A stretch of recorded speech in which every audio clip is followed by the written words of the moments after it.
A leitura dessa noite é Marcos capítulo 13, do Evangelho segundo escreveu Marcos, versículo de número 32. Marcos capítulo 13, versículo de número 32. Quem trouxe a sua Bíblia, diga amém. 13 de Marcos, versículo de número 32. Podemos ler, digam glória a Deus. Vamos então à leitura, diz assim: mas daquele dia e hora ninguém sabe, nem os anjos que estão no céu, nem o Filho, senão o Pai. Olhai, vigiai e orai, porque não sabeis quando chegará o tempo.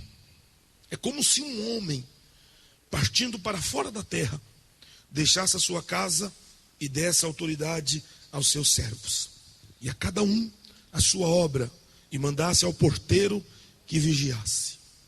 Vigiai, pois, porque não sabeis quando virá o Senhor da casa, se à tarde, se à meia-noite, se ao cantar do galo, se pela manhã, para que vindo de improviso não vos ache dormindo.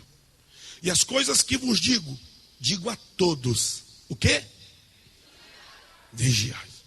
Sentai-vos, irmãos. Louve o nome do Senhor com palmas, com glória a Deus e com aleluia. Meus amados irmãos, nós estamos aqui hoje em um culto de Santa Ceia, e a mensagem aqui dessa noite, ela vai bem de encontro aos dias que estamos vivendo.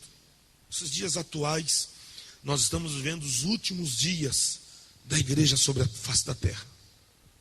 Eu sou sincero dizer para os irmãos, nós precisamos estarmos preparados para o arrebatar da igreja.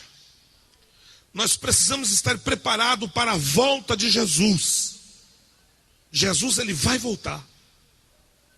Eu quero dizer para a igreja aqui nessa noite que Jesus, ele vai voltar. Ele disse lá no livro de João, capítulo 14, no livro de João, capítulo 14, aqui a partir do versículo de número 1, ele vai dizer: não se turbe os vossos corações, credes em Deus, credes também em mim. Na casa de meu pai há muitas moradas, se não fosse assim, eu vos teria dito, pois vou preparar-vos lugar. E se eu for, em algumas traduções diz assim: quando eu for vos preparar lugar, virei outra vez e vos levarei para mim mesmo, para que onde eu estiver, estejais vós também. Nós temos, à luz da palavra de Deus, nós temos esta esperança. Todo crente que se preza, ele precisa ter dentro do seu coração esta chama ardente, esta chama que queima. Qual é a chama que deve arder no coração da igreja? A esperança inconfundível do arrebatar da igreja e de um dia estar no céu para morar com Jesus lá na glória. Lá na glória. E Jesus vai dizer o seguinte: naquele dia e hora, ninguém sabe. Claro, eu entendo que hoje Jesus sabe. Ele sabe o momento. Ele sabe a hora. Porque afinal de contas ele ainda estava aqui. Ele está agora na glória com o Pai. E eu vou dizer uma coisa: ele está na glória com o Pai e está aqui com a igreja também. E ele vai trazer para nós instruções, advertências, dizendo: olhai, vigiai e orai. Então, 3 situações. Primeiro, olhai, fiquem atentos. Vigiai, o sentido da expressão vigiai vai trazer uma ideia do vigilante. O vigilante, o vigia, ou melhor dizendo, o vigia trabalha à noite. A ideia desta palavra vigiai quer dizer: estejam sempre acordados. Essa expressão acordados, eu quero que você entenda que não é acordado fisicamente, é você estar o tempo todo esperando que Jesus venha a qualquer momento. Nós precisamos guardar isso no nosso coração. Nós precisamos ter esta certeza inconfundível. E o que vai produzir isso ao meu coração, ao coração da igreja, é uma coisa tão simples, mas ao mesmo tempo complexa, que é o que? A presença do Espírito Santo sobre a sua vida, sobre a sua alma, sobre as nossas vidas, que está todo o tempo, digamos assim, nos incomodando, dizendo: Ele vem vindo, Ele vai voltar. Aleluia. Sabe o que eu acho interessante?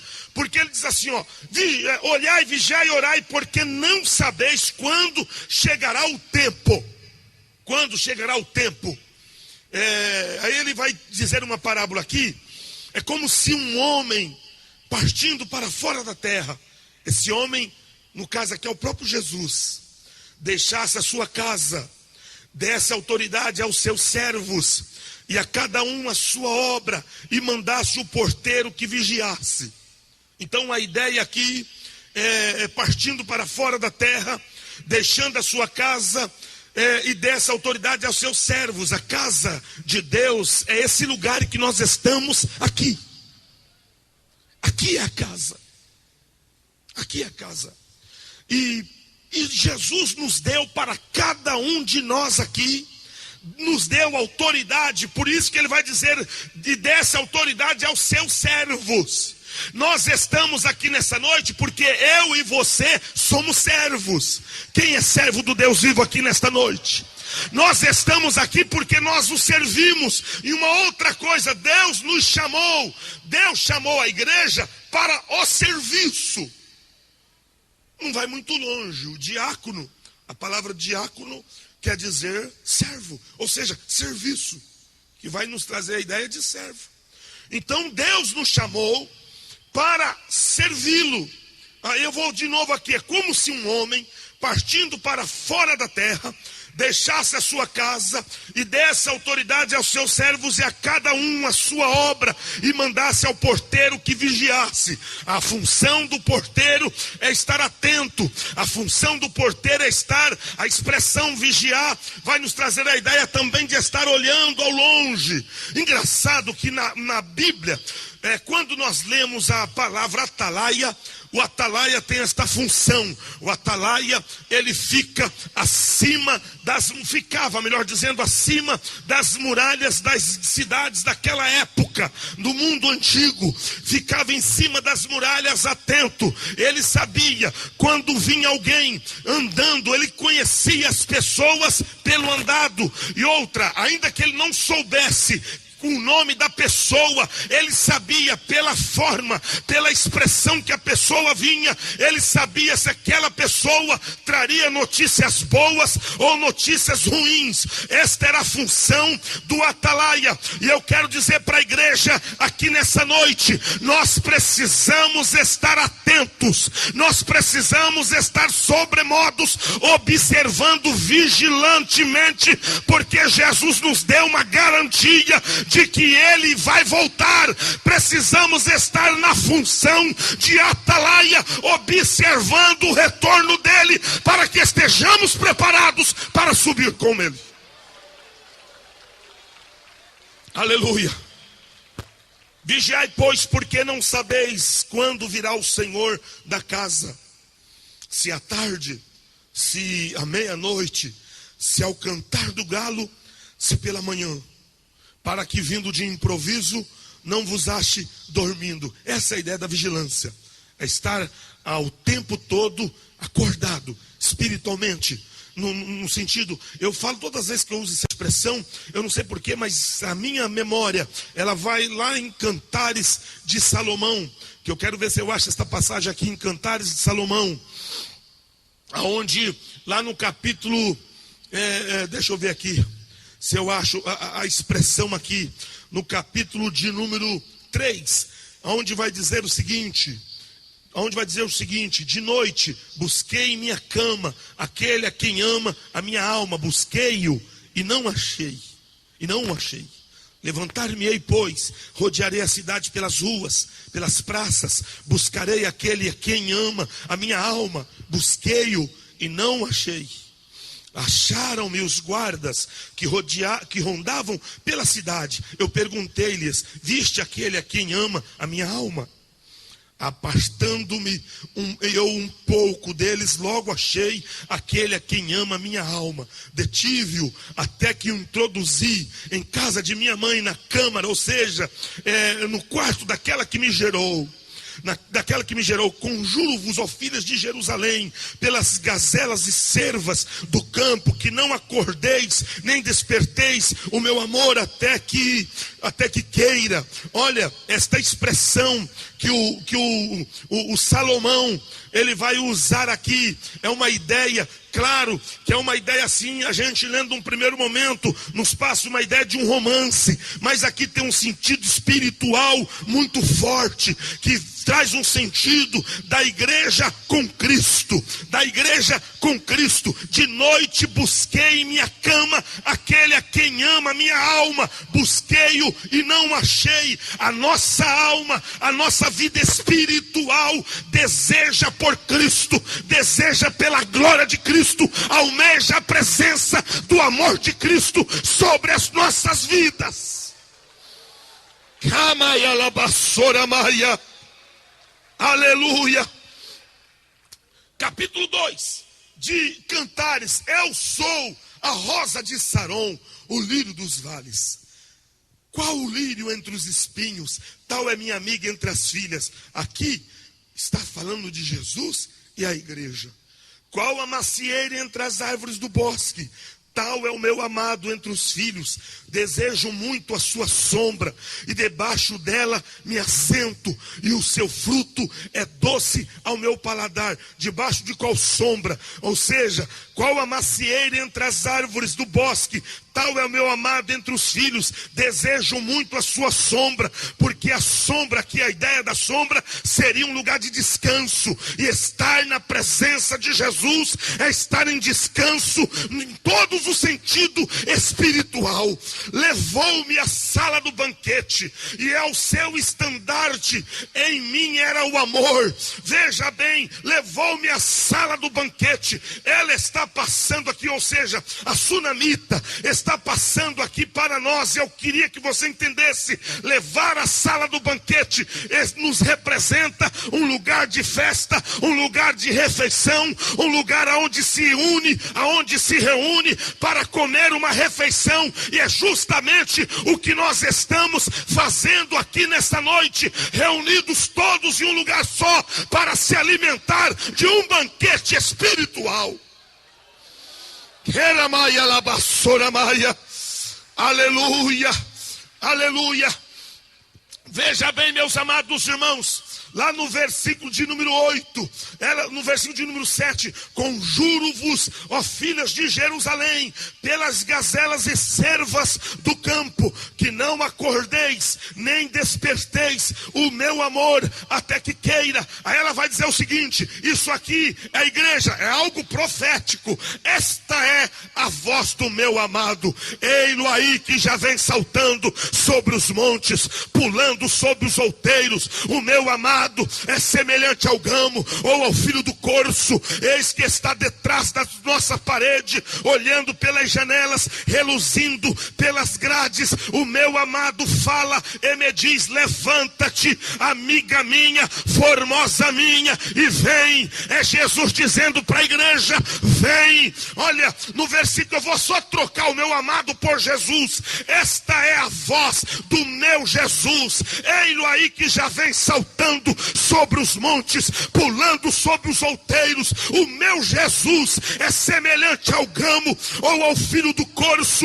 Eis que está detrás da nossa parede, ou seja, está bem pertinho, olhando pelas janelas, reluzindo pelas grades. A ideia aqui é o seguinte: já dá para perceber que o noivo está bem pertinho e está chegando, e ele está dizendo: levanta, minha igreja, minha formosa igreja, e vem para minha presença, porque eis que passou o inverno, o tempo do frio passou, a chuva cessou e se foi, aparecem as flores na terra, o tempo de cantar chega e a voz da rola ouve-se em nossa terra. A figueira já deu seus ciguinhos e as vides em flores exalam seu aroma. Levanta-te, minha amiga, formosa minha, e vem, Jesus vem buscar a igreja. Jesus, o noivo, vem buscar a sua amada, o noivo vem buscar a noiva.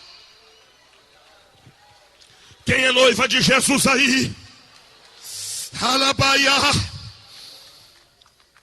Engraçado, eu vou voltar lá para a mensagem, acho que dá tempo ainda para o tema que nós temos, mas engraçado que ele vai dizer assim, ó: pomba minha, que anda pelas fendas das penhas, no oculto das ladeiras, mostra-me a tua face, faze-me ouvir a tua voz, porque a tua voz é doce, a tua voz é aprazível. É como que se Jesus dissesse: igreja, a igreja, eu costumo dizer que a igreja, ela não pode, não é que ela não pode, mas a igreja, de fato, ela não é uma águia, a igreja, ela é uma pomba, porque se nós olharmos um paralelo entre a águia e o pombo, ou seja, a pomba, a águia, ela voa muito alto, mas ela vai tão alto que desaparece.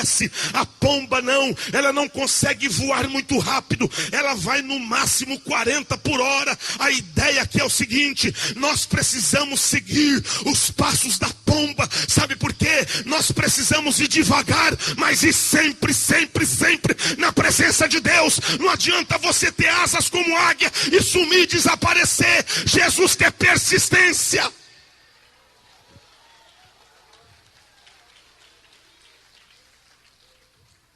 Uma outra situação é que a pomba não tem fel.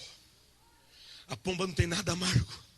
A igreja é uma pomba, a igreja não pode ter amarguras, a igreja não pode guardar mágoas. A igreja de Cristo, de fato, ela não pode ter o fel. A igreja de Cristo, ela não é amarga. A igreja de Cristo, na realidade, ele está dizendo: pomba minha, vem, porque eu quero mostrar-te. Mostra-me a tua face, mostra-me a tua face, faze-me ouvir a tua voz. Se tem uma coisa que Jesus gosta, é ouvir a voz da igreja. Se você ainda não o glorificou nesta noite, o exalte agora.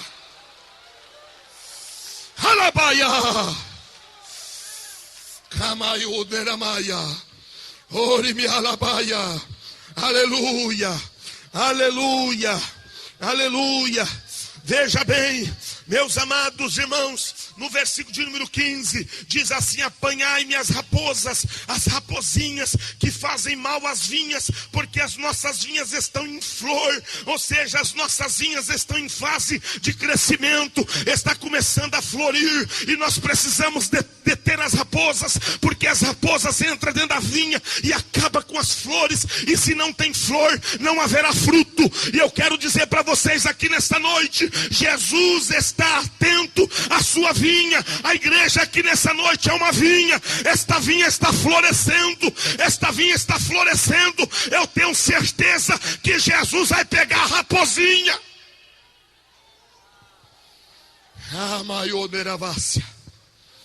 Aleluia. O meu amado é meu e eu sou dele. Ele apacenta o seu rebanho entre os lírios. O meu amado é meu. Fala comigo: Jesus é meu. Está fraquinho. Jesus é meu. E eu sou de Jesus. Só quem é de Jesus aí dá uma glória para ele. O meu amado é meu e eu sou dele. Ele apacenta o seu rebanho. Quem é rebanho do Senhor? Nós somos rebanho de Jesus. Eu vou tomar outro rumo aqui, mas nós somos rebanho de Jesus.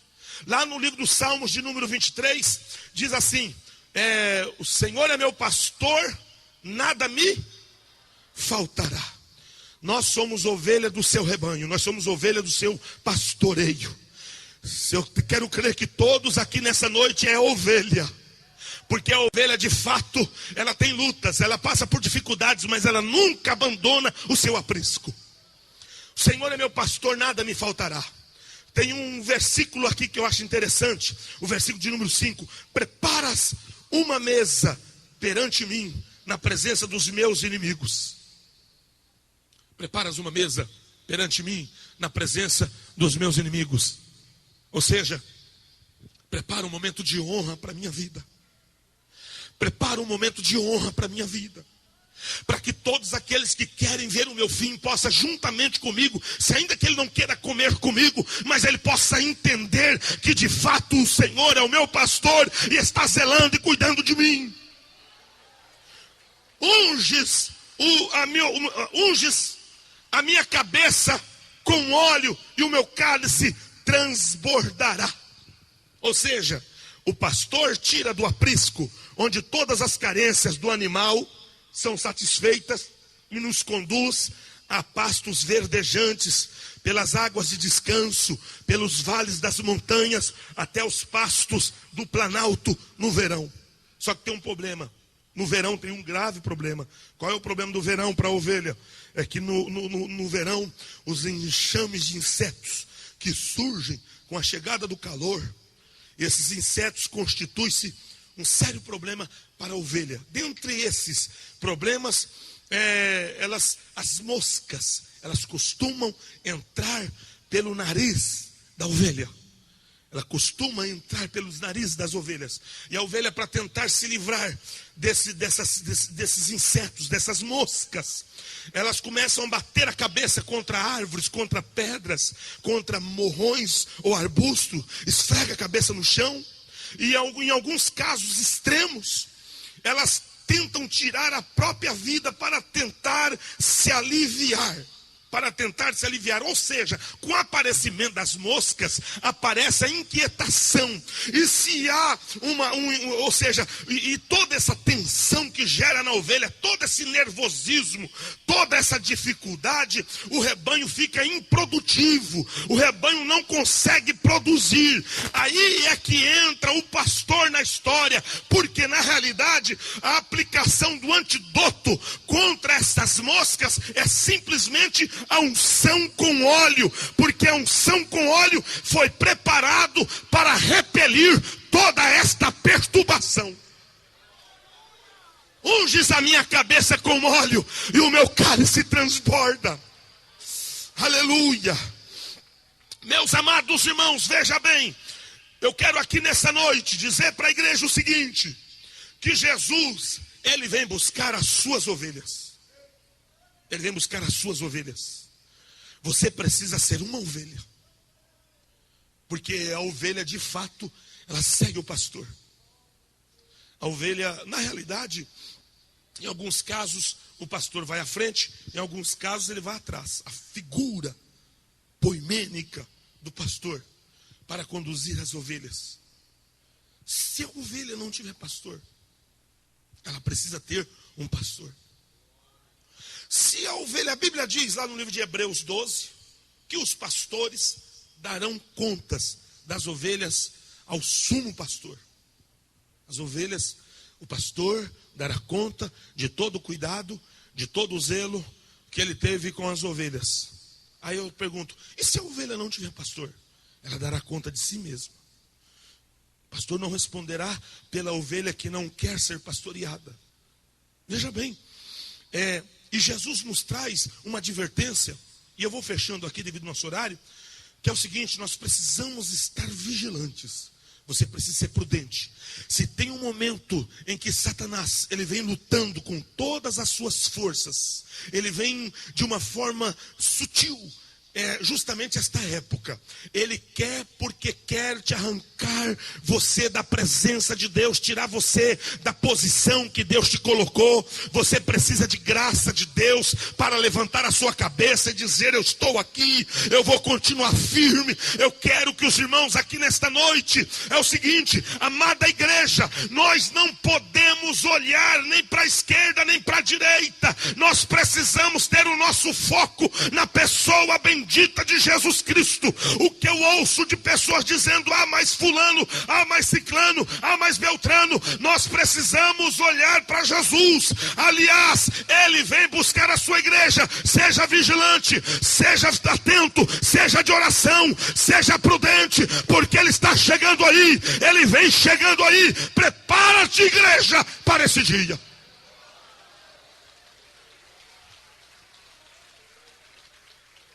Eu costumo dizer que o arrebatamento da igreja, o buscar de Jesus, a igreja será uma coisa fenomenal para nós que estamos preparados para esse dia.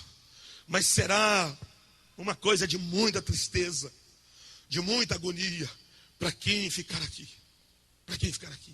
E sabe, se nós formos levar ao pé da linha a palavra arrebatamento, que nos traz a ideia de rapto, ou seja, raptado, uma pessoa foi raptada, ela estava aqui, eu vi ela aqui agora, sumiu. De repente, alguém disse, ela foi raptada.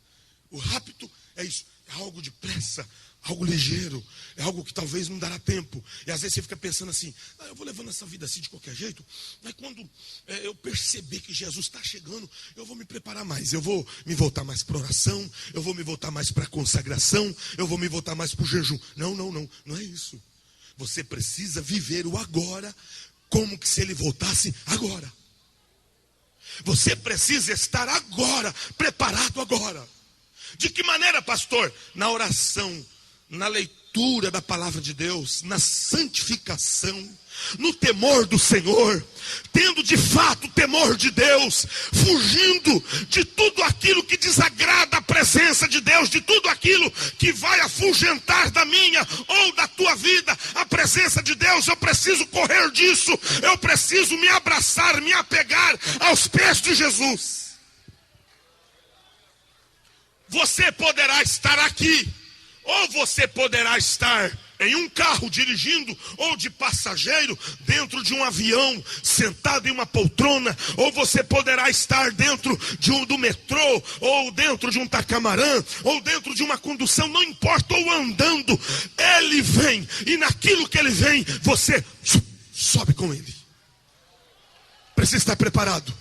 Sabe qual é a função? Quem faz essa função é o Espírito Santo, é o Espírito de Deus. Por isso que eu insisto, e eu vou persistir nisso, não deixe o Espírito Santo escapar da sua vida, não. Como pastor eu faço isso? Ora a Deus, jejua mais, ora pelas madrugadas, se volta mais a Deus, se aproxima mais de Deus com o coração sincero e aquebrantado perante Deus. O salmista vai dizer assim, quando Davi transgrediu, quando Davi cometeu um pecado bárbaro, a Bíblia diz que, lá no versículo de número 51, no Salmo de número 51, ele diz assim, tem misericórdia de mim, ó Deus, segundo a tua benignidade. Apaga as minhas transgressões, segundo a multidão das tuas misericórdias. Lava-me completamente da minha iniquidade, purifica-me do meu pecado, porque eu conheço as minhas transgressões, e o meu pecado está sempre diante de mim. Contra ti somente pequei, e fiz o que a teus olhos é mal, para que sejas justificado quando falares, e puro quando julgares. Eis que em iniquidade fui formado, e em pecado me concebeu minha mãe. Eis que amas a verdade no íntimo, e no oculto me fazes conhecer a sabedoria. Purifica-me com ensopo, e ficarei puro. Lava-me, e ficarei mais alvo que a neve. Faze-me ouvir júbilo e alegria, para que gozem os ossos que tu quebraste. Esconde a tua face dos meus pecados, e apaga todas as minhas iniquidades. Aqui que eu acho lindo, cria em mim, ó Deus, um coração puro, e renova dentro de mim um espírito reto. Torna a dar-me a alegria da tua salvação, e sustém-me com espírito voluntário, e então ensinarei aos transgressores os teus caminhos, e os pecadores a ti se converterão. Ele vai regozijar. A gente percebe, ele começa os salmos ali de uma forma até que deprimente, é uma forma de humilhação. A gente percebe o peso da sua consciência, mas ao discorrer esse salmo, a gente vai percebendo que ele vai sentindo na sua vida o perdão de todos os pecados. E eu quero dizer para você aqui nesta noite, o sangue de Jesus Cristo purifica você de todos os pecados. Talvez o diabo está dizendo ao seu coração, ou cochichando, dizendo: você pecou, você transgrediu, você fez isso, fez aquilo, e de fato você fez, talvez, eu não sei, Deus o sabe, mas eu quero aqui nesta noite que você tome posse da autoridade da palavra para dizer assim: de fato eu sou um pecador, mas o sangue de Jesus já me purificou.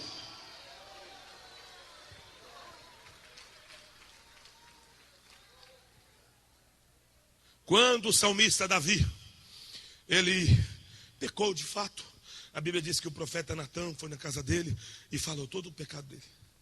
Aí só que na hora, ele diz assim, o Natã disse: olha, Deus perdoou os seus pecados.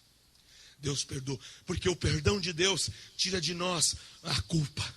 O perdão de Deus tira da nossa consciência o peso que fica nos norteando dia após dia. É isso que eu quero que você perceba aqui nessa noite, que Jesus de fato está aqui para te aceitar você. Ele está perdoando todos os teus pecados, Ele está perdoando todas as suas transgressões, para te trazer uma tranquilidade de espírito e alma, para que você possa se achegar a Ele no coração tranquilo, sabendo que Ele te recebe. Aleluia. Aleluia. Para encerrar, versículo 37 do capítulo 13 de Marcos, assim: e as coisas que vos digo, digo a todos, vigiai. Repete comigo, vigiai. Repete essa palavra, estai acordados. Essa é a ideia. O tempo todo. A carne dorme, mas a alma está vigilante. A carne descansa, mas a alma está acordada, esperando a qualquer momento o noivo dizer: levanta-te, amiga minha, formosa minha, e vem. Levanta-te, minha igreja.